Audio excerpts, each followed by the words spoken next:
अथ षट्त्रिंशोऽध्यायः 36वां अध्याय। अश्वत्थामा के रूप में शिव के अवतार का वर्णन। नंदीश्वर बोले, हे सनत कुमार, हे सर्वज्ञ, अब आप सर्वव्यापी परमात्मा शिव के अश्वत्थामा नामक श्रेष्ठ अवतार को सुने। हे मुने, महाबुद्धिमान देवर्षि बृहस्पति के अंश से महर्षि भरद्वाज से अयोनिज पुत्र के रूप में आत्मवेत्ता द्रोण उत्पन्न हुए, जो धनुषधारियों में श्रेष्ठ, पराक्रमी, विप्रों में श्रेष्ठ, संपूर्ण शास्त्रों के जानने वाले, विशाल कीर्ति वाले, महातेजस्वी एवं सभी अस्त्रों के ज्ञाताओं में श्रेष्ठ थे।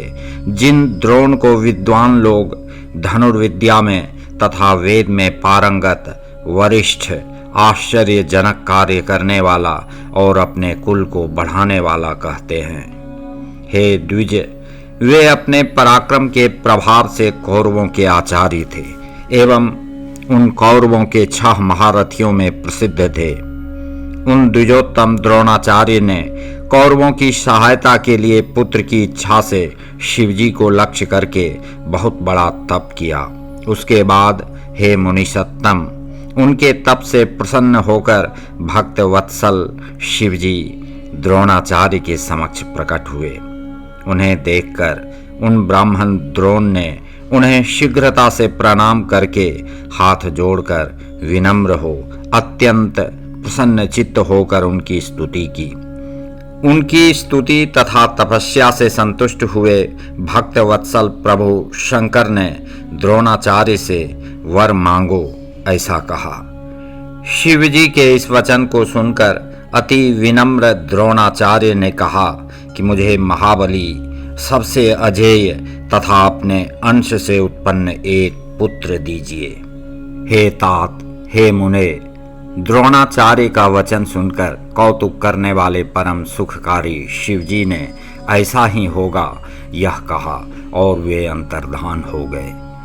द्रोणाचार्य भी निश्शंक हो प्रसन्नता पूर्वक अपने घर लौट गए और उन्होंने वह सारा वृत्तांत अपनी स्त्री से प्रेम पूर्वक कहा।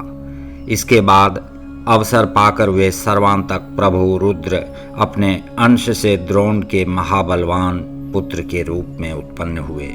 हे मुने, वे पृथ्वी पर अश्वत्थामा नाम से विख्यात हुए। वे महान वीर थे। उनकी आंखें कमल पत्र के समान थीं और वे शत्रु पक्ष का विनाश करने वाले थे। ये महाबली अश्वत्थामा महाभारत के संग्राम में पिता की आज्ञा से कौरवों के सहायक के रूप में प्रसिद्ध हुए। उन महाबली अश्वत्थामा का आश्रय लेने के कारण ही महाबलवान भीष्म आदि कौरवगण देवताओं के लिए भी अजेय हो गए। उन्हीं से भयभीत होने के कारण पांडव लोग कौरवों को जीतने में अपने को असमर्थ पा रहे थे और परम बुद्धिमान तथा महान वीर होकर भी अश्वत्थामा के भय से असमर्थ हो गए। तब श्री कृष्ण के उपदेश से महाबली अर्जुन ने शिव की कठोर तपस्या कर उनसे अस्त्र प्राप्त करके उन कौरवों पर विजय प्राप्त की। हे मुने, उस समय महादेव के अंश से उत्पन्न हुए उन अश्वत्थामा ने कौरवों की भक्ति से प्रसन्न होकर उनके वशीभूत होकर युद्ध में यत्न पूर्वक शिक्षित पांडव पुत्रों का विनाश करके अपना प्रताप दिखाया। श्री कृष्ण आदि महावीर बलवान शत्रु भी उनके बल को रोक नहीं सके। पुत्र के शोक से संतप्त अर्जुन को श्री कृष्ण के साथ रथ से अपनी ओर आता हुआ देखकर वे भाग खड़े हुए। अश्वत्थामा ने अर्जुन पर ब्रह्मशिर नामक अस्त्र का प्रहार किया। उससे सभी दिशाओं में प्रचंड तेज उत्पन्न हो गया। अपने प्राणों पर आई हुई आपत्ति को देखकर अर्जुन दुखी हुए और उनका तेज नष्ट हो गया। तब उन्होंने क्लेश क्रांत तथा भयभीत होकर श्री कृष्ण से कहा।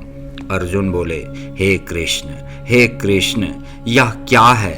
यह दुस्सह तेज चारों ओर से घेरे हुए कहाँ से आ रहा है? मैं इसे नहीं जान पा रहा हूँ।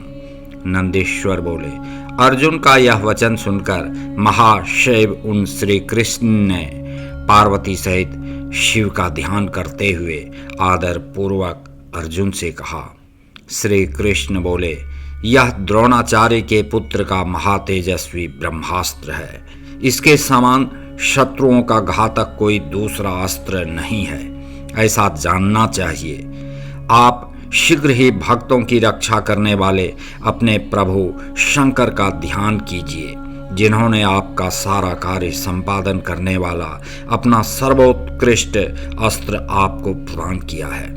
आप इस अस्त्र के परम तेज को अपने शैवास्त्र के तेज से नष्ट कीजिए। इतना कहकर स्वयं श्री कृष्ण अर्जुन की रक्षा के लिए शिव का ध्यान करने लगे। हे मुने, श्री कृष्ण की बात सुनकर अर्जुन ने अपने मन में शिवजी का ध्यान किया और इसके बाद जल से आचमन कर शिव को प्रणाम करके उस अस्त्र को शीघ्र ही अश्वत्थामा पर छोड़ा। हे महामुने, यद्यपि वह ब्रह्मशिर नामक अस्त्र अमोघ है तथा इसकी प्रतिक्रिया करने वाला कोई अन्य अस्त्र नहीं है, फिर भी वह शिवजी के अस्त्र के तेज से उसी क्षण शांत हो गया। अद्भुत चरित्र वाले उन शिव के संबंध में इसे आश्चर्य मत समझिए। जो अजन्मा शिव अपनी शक्ति से सारे संसार को उत्पन्न करते हैं, उसका पालन करते हैं तथा संहार करते हैं। हे मुने, इसके बाद शिव के अंश से उत्पन्न हुए तथा शिवजी की इच्छा से तुष्ट बुद्धि वाले अश्वत्थामा इस शैव वृत्तांत को जानकर कुछ भी व्यथित नहीं हुए। इसके बाद अश्वत्थामा ने इस संपूर्ण संसार को पांडवों से रहित करने के लिए उत्तरा के गर्भ में स्थित बालक को विनष्ट करने का निश्चय किया। तब उस महाप्रभावशाली ने महातेजस्वी तथा अस्त्रों द्वारा रोके न जा सकने वाले ब्रह्मास्त्र को उत्तरा के गर्भ पर चलाया। तब उस अस्त्र से जलती हुई अर्जुन की पुत्र वधू उत्तरा व्याकुल चित्त होकर लक्ष्मीपति श्री कृष्ण की स्तुति करने लगी। इसके बाद श्री कृष्ण ने हृदय से सदा शिव का ध्यान कर उनकी स्तुति की तथा उन्हें प्रणाम कर जान लिया कि पांडवों के विनाश के लिए यह अश्वत्थामा का अस्त्र है। उन्होंने शिवजी की आज्ञा से अपनी रक्षा के लिए इंद्र द्वारा प्रदत्त अपने महातेजस्वी सुदर्शन चक्र से उसकी रक्षा की। शंकर की आज्ञा से उन महाशैव श्री कृष्ण ने गर्भ में अपना स्वरूप भी धारण किया। यह चरित्र जानकर अश्वत्थामा उदास हो गए। उसके बाद प्रसन्न चित्त महाशैव श्री कृष्ण ने अश्वत्थामा को प्रसन्न करने के लिए सभी पांडवों को उनके चरणों में गिराया। तदनंतर प्रसन्न चित्त द्रोणाचार्य के पुत्र अश्वत्थामा ने श्री कृष्ण एवं समस्त पांडवों पर अनुग्रह करके प्रेम पूर्वक उन्हें अनेक प्रकार के वर दिए। हे तात, हे मुनि श्रेष्ठ, इस प्रकार अश्वत्थामा के रूप में पृथ्वी पर अवतार लेकर प्रभु शिवजी ने अत्यंत उत्तम लीला की। त्रैलोक्य को सुख देने वाले महापराक्रमशाली शिवावतार अश्वत्थामा आज भी गंगा तट पर विद्यमान है। हे मुने, इस प्रकार मैंने आपसे अश्वत्थामा के रूप में प्रभु शिवजी के अवतार का वर्णन किया, जो संपूर्ण सिद्धियों को देने वाला तथा भक्तों को अभीष्ट फल प्रदान करने वाला है। जो मनुष्य भक्ति पूर्वक इस चरित्र को सुनता है अथवा सावधान होकर इसका कीर्तन करता है, वह अभीष्ट सिद्धि प्राप्त करता है और अंत में शिवलोक को जाता है।